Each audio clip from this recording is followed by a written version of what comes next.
my time. I'm in I don't know what side of the country this is. I'm in Alberta. So we operate on Mountain Standard Time. And I did a live last week, I think Sunday. Well, this Sunday passed. And I was saying that, one of the questions was, what are some of the things to expect on this channel? And I mentioned that I'm going to be talking about God. I don't know how to get around talking about God in whatever I do, and I don't want to know how to get around it. Um, how to get around it. So this morning I was having my devotions, and I figured that I would just share this time with you. Um, I figured I'd just share this time with you so that you can get a taste and see that the Lord is good. Yeah, so um, just wait a second. Right, so I decided I was going to take this, just share this moment with you, share my worship and my devotion with you this morning. Um, so I'm currently reading First Kings 13, chapter 13, and the story is about lots of things, but one of the things that it's a prophet denounces Jeroboam. So I did something on my Instagram to share. So there was this guy, this king called King Jeroboam, who was, about to do something with. So he had set up a false altar for the people to worship because he didn't want them going back to Jerusalem out of fear that they would now go back to worshiping the real God and all that. And so he set up two false idol, golden calves for the people to worship. One of them was in Bethel. Well, before that, there was this guy in Judah who God sent over to Bethel. So they were in Bethel. King Jeroboam was in Bethel. God sent him over to Bethel and told him that when he went over there, he was not supposed to eat or drink anything from over there. And whatever route he took to go, he wasn't supposed to take that same road to go back.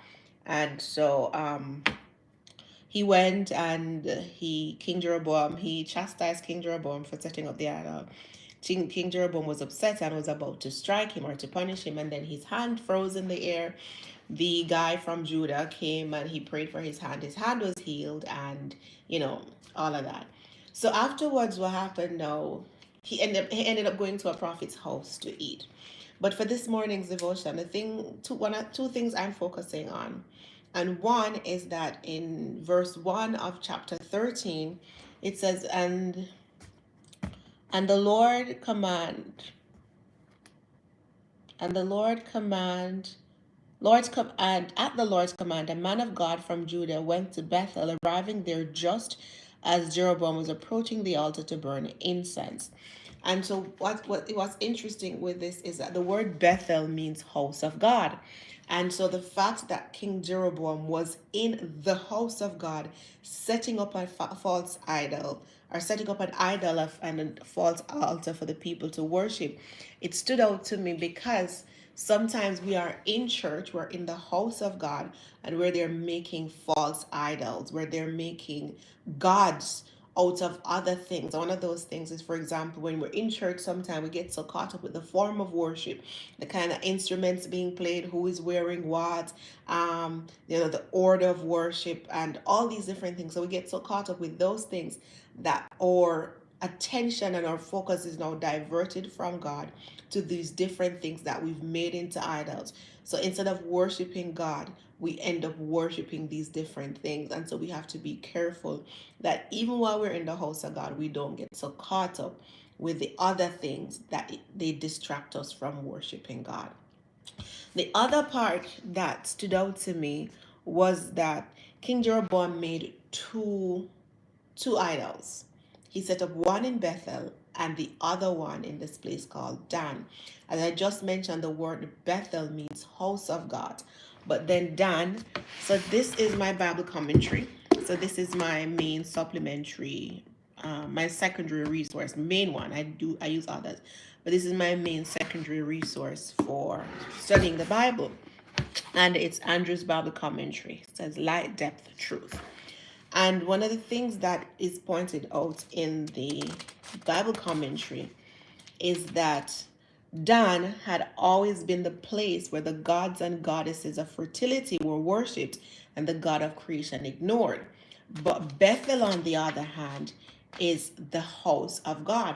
And so King Jeroboam decided to set up two idols, one in Bethel, the house of God, and the other in Dan, the place where God is always ignored. And there's another note in the commentary that says Jeroboam decided to develop a new substitute religion that would appeal to the majority. And that spoke to me in that sometimes, because as you know, as Christian, we want Christianity to look sexy, we want it to be entertaining, we want it to be all these different things. And so it's called creeping compromise. So we start developing these new ways of attracting people in the world. And if we're not careful, that same God, that same false God that they had in Dan out in the world, they would now bring it over into Bethel. And so we have to be careful, because in the same way where King Jeroboam was able to set up the same false God in both places, the house of God, and in the place where God was not known or God was ignored, and they both worshipped that idol. We have to be very careful that we're not setting up, in an attempt to, out of fear that people won't be attracted to our Christianity and people won't be attracted to church and the gospel as is, we start compromising and developing these different kinds of religions and these different kinds of systems out of wanting to attract people. And in so doing, we dilute the worship of God. We dilute God to the point where we're no longer worshiping God, but we're worshiping these false idols that become our God.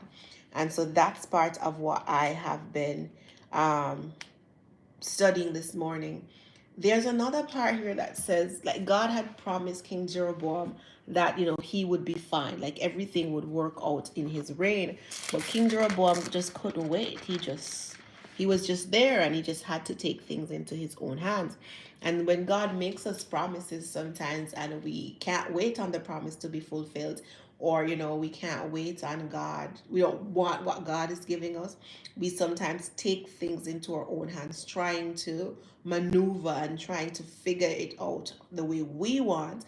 And as a result, we end up making things really bad. We end up hurting ourselves. We end up hurting others in the process, leading others astray, because we are so caught up in fulfilling our needs and our desires. We're so caught up in doing what it is that we want, that we start ignoring what it is that God has asked us to do. And so, if you're just joining, thank you for joining.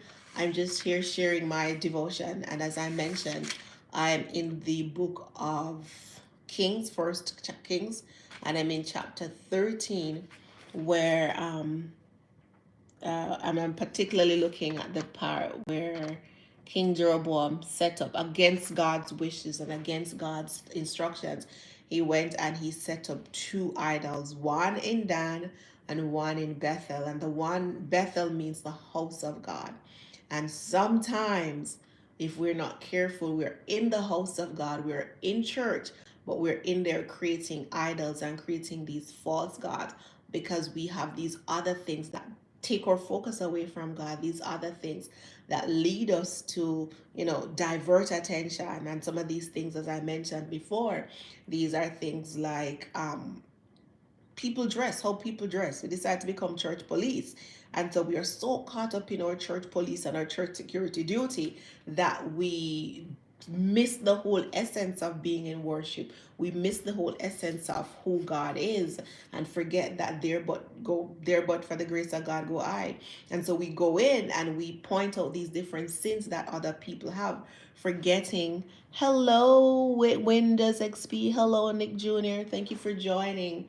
And so we forget that all of us are sinners. We just sin differently, but some of us take it upon ourselves to become church police and church security and church juror or jury and church judge. And so we start judging these other people. Hello, Aganetha. I hope I pronounced your name correctly. Hi, welcome. Right, and so we get so caught up in doing those things. Sometimes we get caught up in how church worship is. So we get so what are we reading today? Hi Devon, we are reading First King. We're reading from the Bible. We're reading First Kings chapter 13, and I am focusing on, well, most of it. So I was just giving a summary of the particular part where King Jeroboam set up two false idols to worship, for the people to worship, because he was concerned that the people were going to Jerusalem, and by going to Jerusalem, they would eventually go back to worshiping their God. And so, because he wanted to appeal to the majority of the people, he created two false gods, and he put one in Bethel and one in Dan. And Bethel, by its very nature, the word means house of God. But then Dan on the opposite side is just a place where God was ignored. They worshiped their false God and they were fine. And I was saying we have to be careful that in an attempt to appeal to the majority, appeal to non-Christians, appeal to, the world, we don't get so caught up that we recognize that we start taking the God from Dan, the God from the world, and bringing it into Bethel, into the house of God. And then the other point I was making was that in the same way that King Jeroboam set up an idol in Bethel in the house of God, if we're not careful, we will be in the house of God, we'll be in church, and we'll be there setting up false gods and setting up false altars in an attempt to, for whatever reason.